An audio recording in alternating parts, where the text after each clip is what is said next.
Hi, ఇవాళ French fries ఎలా చేయాలో చూద్దాం.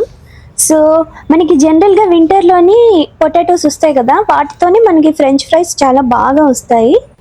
సో నార్మల్ వాటితో కూడా చేయొచ్చు, కొంచెం కేర్ఫుల్గా చేయాలి. ఇదిగోండి, ఈ పొటాటోస్ అయితే చాలా బాగుంటాయి. సో వీటిని ఫ్రెంచ్ ఫ్రైస్ షేప్లోనే అలా కట్ చేసుకోండి. కట్ చేసి మినిమం ఒక 3 times బాగా వాష్ చేయండి. వాష్ చేశాక కోల్డ్ వాటర్లో వేయండి. ఆ తర్వాత వాటర్లో వేసి ఒక 5 minutes అలాగ మరిగించండి. మనకి ఏంటంటే అది బాగా పేస్ట్ అవ్వకూడదు, కొంచెం ఉడకాలి. జస్ట్ అలా, ఇదిగోండి ఇలా అంటే అలా ఉడకాలి.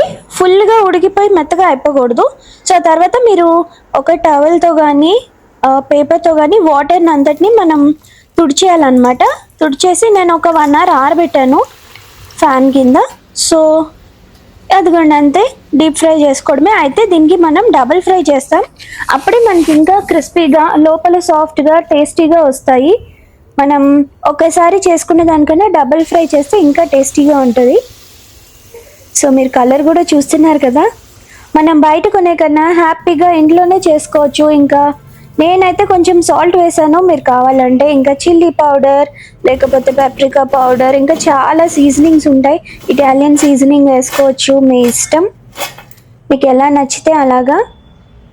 సో పెరి పెరి పౌడర్ కూడా మనకి అవైలబుల్ ఉంటుంది సూపర్ మార్కెట్స్లో, మీరు అది కూడా వేసుకోవచ్చు. దీన్ని మైనీస్తో ఇంకా టొమాటో కేచప్తో తినచ్చు.